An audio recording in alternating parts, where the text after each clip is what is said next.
With me is Finland's Foreign Minister. Ma'am, welcome to WION. How do you see your India visit? What will be the key focus areas during your ongoing India visit? Happy to be in India, and this is a key priority for developing our relationship. I think Finland and India hold so many important values, and we do engage in trade and science and innovation a lot, and of course in people-to-people exchange. So I think this is a fantastic opportunity to just show that there's ever more we can do. How do you see the increased engagement between the two sides? Are we expecting more high-level visits? Your visit is one of the high-level visits, and the convergences as well when it comes to global issues, especially when it comes to the UNSC reforms.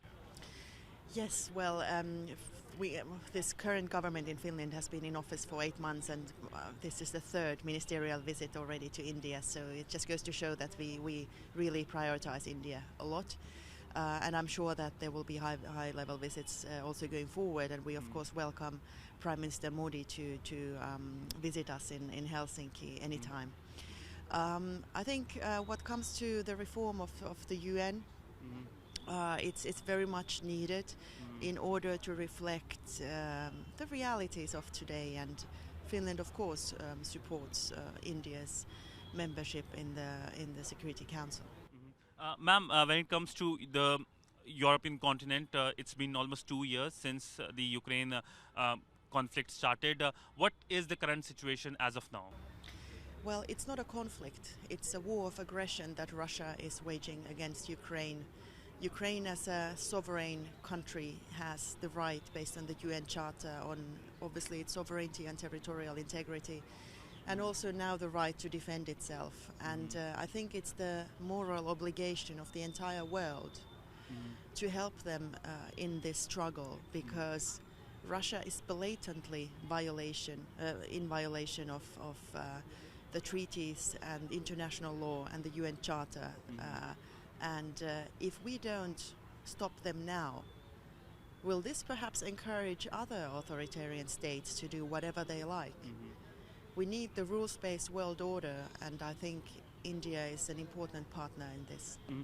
Are you going to discuss this with your Indian counterpart? And I'm asking this question because India does have a very good relationship with Russia. Do you see India reaching out to Russia? Would you suggest that?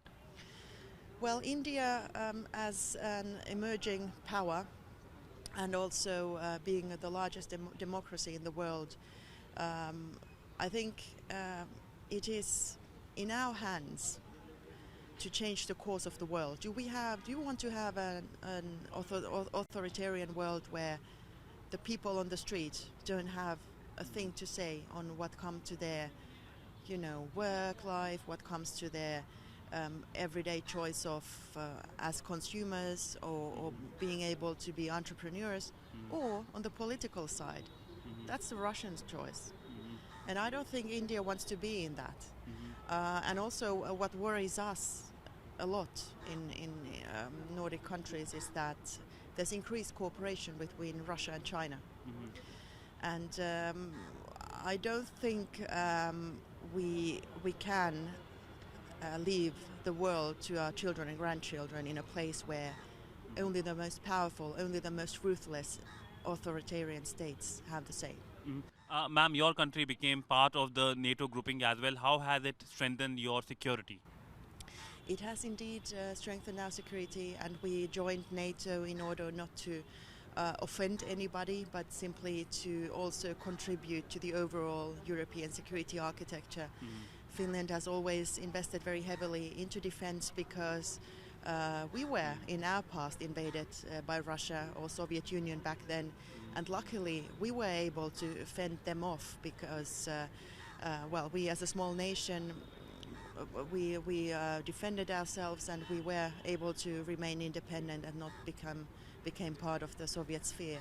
And I think this imperialism or colonialism, if you will, that should be something of the past, and therefore we strongly sympathize with the Ukrainians. We can't accept this to happen.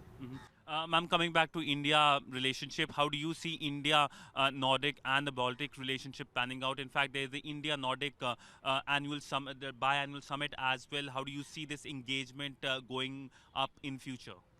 The engagement is very, very high right now, and it's only getting higher by the day. And I think also it goes to show that we are here together with the Nordic and Baltic colleagues of mine and visiting the Indian foreign minister. I think this is a tremendous opportunity to discuss all the opportunities that we have on the trade and exchange side in innovation and science and people movement, but of course also the geopolitical situation, because I think together we can stand up for the right values in this world. So my final question to you is on your country being a leader when it comes to clean technology. India is a country which needs technology, which needs energy. How can your country help in terms of the clean technology which India is keen on? Finland has always said that every person on this planet has the right for fresh air and has the right to fresh air, and that obviously applies to Indians as well. And Finland is one of the front runners in clean technologies, also what comes to the provision of clean water.